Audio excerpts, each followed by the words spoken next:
You're listening to Snippets from the Summit with your host, Scott McKay. All right, how's it going, gentlemen? This is your main man, Scott McKay, coming at you again with another Snippet from the Summit as part of the Mountaintop podcast from X and Y Communications. Let's have a little bit of fun today. Let's talk about what I'm hearing referred to as analog resistance. Now, that sounds like an electrical term that, technicians and scientists may throw around, but it actually refers to something much different in the popular vernacular nowadays. And I think it warrants being talked about, especially relative to improving our skills and our success with women. Now, I'm especially going to talk to you guys who are over 30, maybe even over 40 or 50 or 60, who want to date younger women.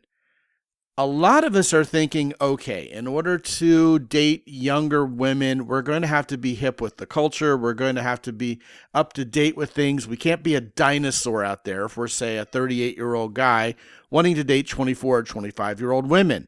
But here's the thing.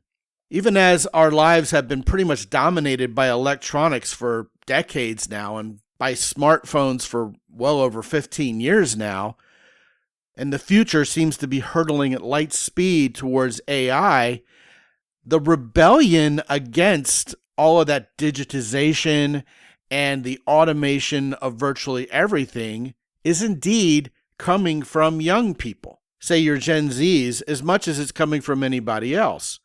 People are very suspect that they're being watched, that they're being spied on. They're now talking about cars that can turn themselves off, if you're accused by Big Brother of some sort of violation. And there's a massive backlash by a whole lot of young people against all of this artificial intelligence.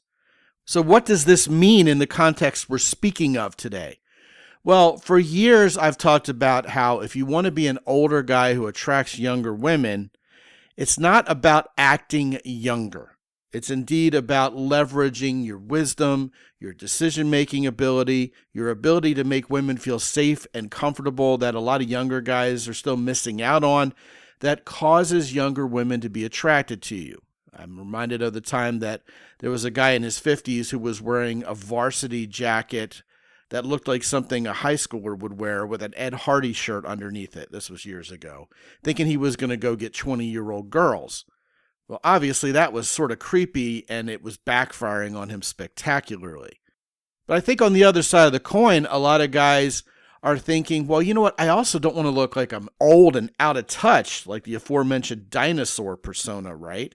Well, nowadays, like we've talked about in terms of going out and meeting women in real life, as opposed to, say, using online dating and apps, old school really is the new school.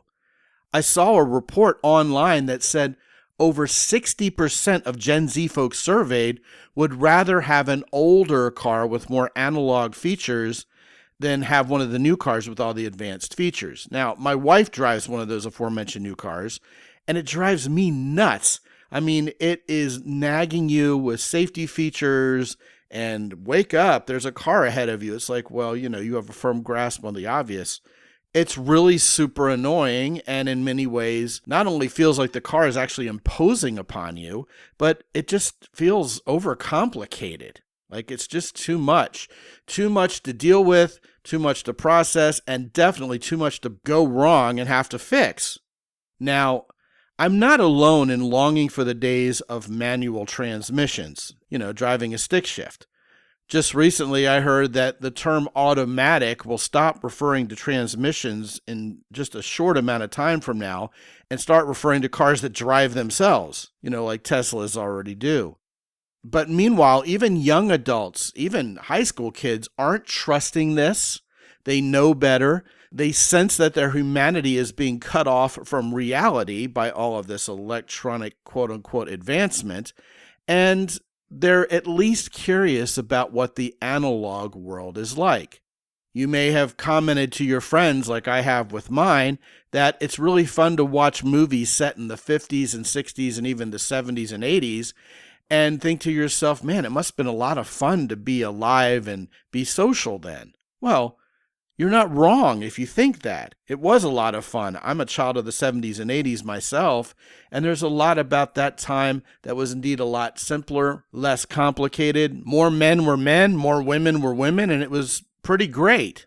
So what do you do about all this? Well, first of all, if you drive a used car, and I'm raising my hand, a lot of you guys don't know this, but I happily drive an 18-year-old pickup truck in many ways because it doesn't have all the bells and whistles. It's, in my opinion, it's the best looking F-150 compared to anything that's been made since, but also because it has the options I want and none of the ones I never asked for. I think you could pretty much sum up today's technology by saying that it is indeed a whole lot of things nobody ever realized they needed and never asked for.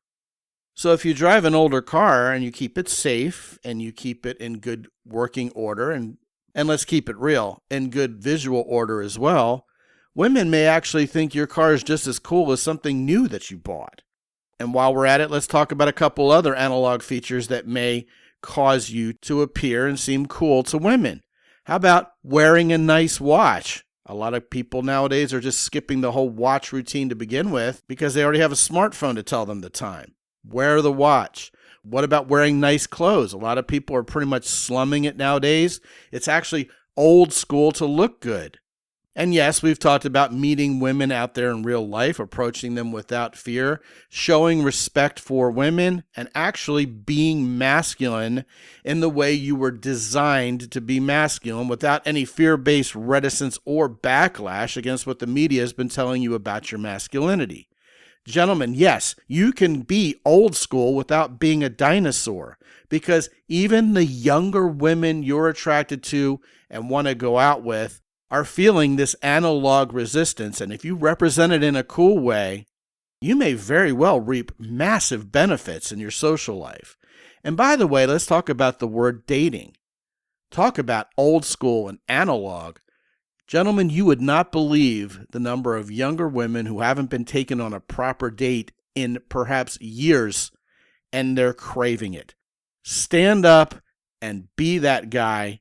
Enthusiastically participate in the analog resistance out there with women in the best way possible, and let me know how it goes for you. Want to talk about this or anything else? Scott at mountaintoppodcast.com. Be good out there. As always, visit mountaintoppodcast.com for more.